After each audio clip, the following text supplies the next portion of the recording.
کل کا جو لیکچر تھا تو اس میں ہم نے امین کامل کے بارے میں بتایا تھا. تو اب ان کا جو افسانہ ہے کوکر جنگ، کشمیری میں اس کا ترجمہ ترنم ریاض صاحبہ نے کیا ہے مرغ بازی کے نام سے. تو اس کا خلاصہ ہم پیش کریں گے آج، یعنی 12ویں جماعت کے لیے.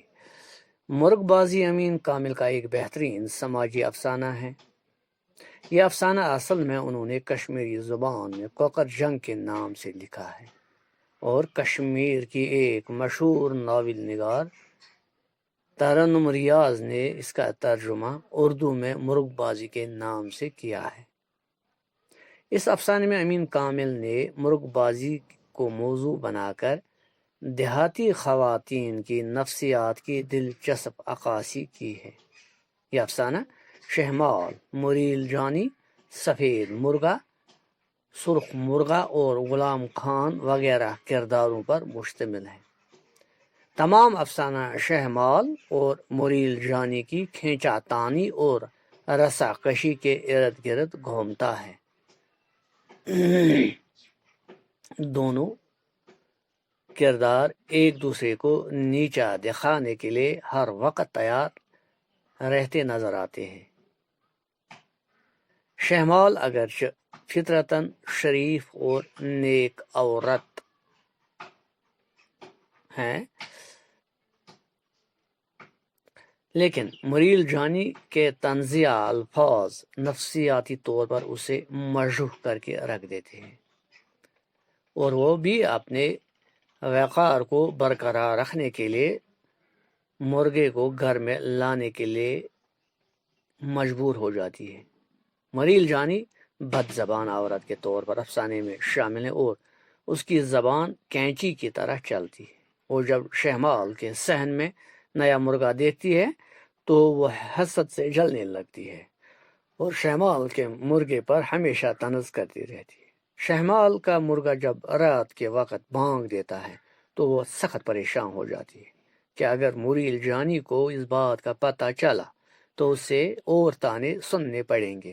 وہ مرغے کو ذبح کرنے کا ارادہ کرتی ہیں تاکہ اس سے اور پریشان نہ ہونا پڑے.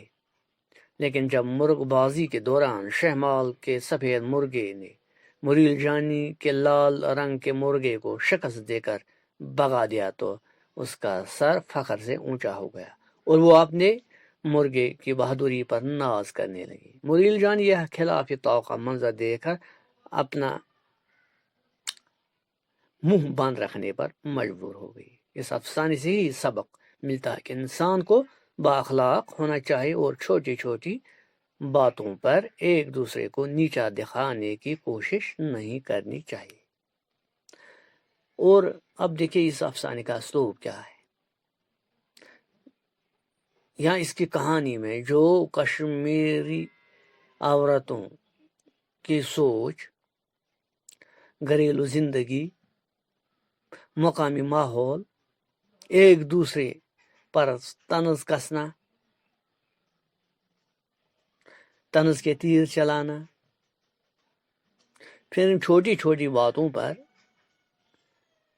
کبھی کبھی ایسا بھی ہوتا ہے بڑی بڑی لڑائیاں ہو جاتی ہیں مردوں کے درمیان. بعد میں بظاہر یہ زیادہ کچھ اہم باتیں نہیں ہوتی ہیں، لیکن اگر انسان کی سوچ کم ہو،